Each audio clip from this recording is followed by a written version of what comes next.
Rhapsodie des réalités. Dimanche 29 décembre 2024. Pasteur Chris Oyakhilome. Thème. Allumer le feu en méditant sur la parole. Mon cœur était brûlant au-dedans de moi, un feu intérieur me consumait, et la parole est venue sur ma langue. Psaume chapitre 39 verset 3.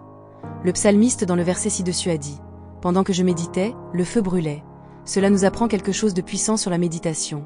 Elle fait brûler le feu spirituel. Cela alimente votre inspiration. Quelles sont vos attentes, plans, cibles, buts et objectifs pour l'année à venir? Vous pouvez vous mettre sur la bonne voie et alimenter votre inspiration en prenant le temps de méditer la parole. Jérémie, comme le psalmiste, dans Jérémie chapitre 20 verset 9, a décidé de ne plus parler de Dieu, mais le feu en lui, la parole de Dieu dans son cœur, le brûlait si intensément qu'il ne pouvait se retenir. Si je dis, je ne ferai plus mention de lui, je ne parlerai plus en son nom, il y a dans mon cœur comme un feu dévorant qui est enfermé dans mes os. Je m'efforce de le contenir, et je ne le puis. Jérémie chapitre 5 verset 14 dit « C'est pourquoi ainsi parle l'Éternel, le Dieu des armées.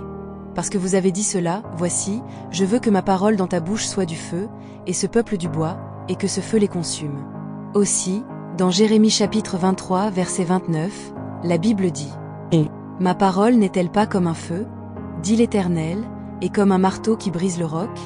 La parole de Dieu est décrite comme un feu et un marteau qui brise le roc en morceaux. Vous êtes déjà remplis du Saint-Esprit. Par conséquent, le feu de Dieu est dans votre esprit. Mais pour allumer le feu, il faut méditer la parole. Quand la parole est dans votre cœur comme un feu brûlant, vous ne pouvez pas rester silencieux. Vous garderez toujours l'inspiration.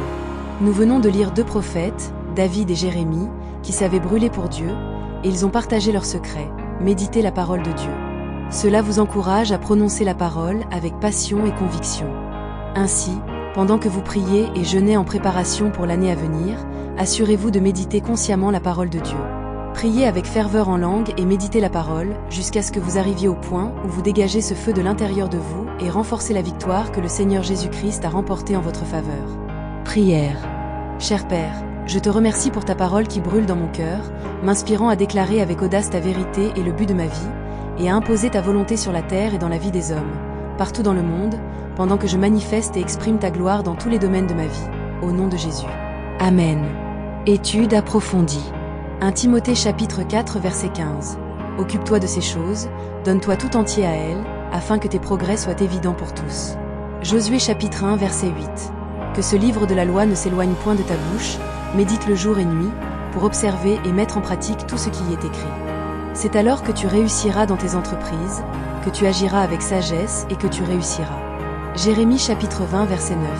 Mais si je dis, je ne prononcerai plus sa parole, et je ne parlerai plus en son nom, sa parole est dans mon cœur comme un feu renfermé dans mes os. Je suis las de la contenir, et je ne le puis. Lecture de la Bible en un an. Apocalypse chapitre 20 et Zacharie chapitre 12 à 14. Lecture de la Bible en 2 ans. Apocalypse chapitre 21, versets 13 à 27 et Zacharie chapitre 13 à 14. Veuillez partager pour bénir aussi la vie de quelqu'un. Dieu vous bénisse.